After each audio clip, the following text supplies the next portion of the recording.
the beginning, we told stories with mud and rocks, then marks on paper, until finally, we figured out how to freeze time itself and share those moments everywhere.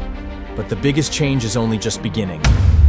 Each creator can basically make like an AI artifact that their community can interact with. We're no longer just capturing what is. We're exploring what isn't, reliving what was, and imagining what could be. But when something is this groundbreaking, Perception of what is real and what is virtual reality is shifting. and moves this fast, Fully AI-driven advertising could come as soon as next year. everything crumbles. Stop AI or we're all gonna die. Businesses are now replacing entry-level jobs with artificial intelligence.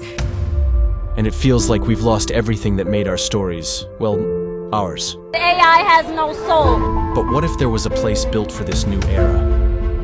A place where we don't just consume content.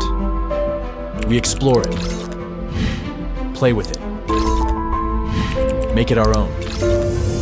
With models by real creators, built to capture what makes us, us. Stories spread, creators earn, and we keep the one thing that still makes us human, our creativity. It's what AI was meant to be.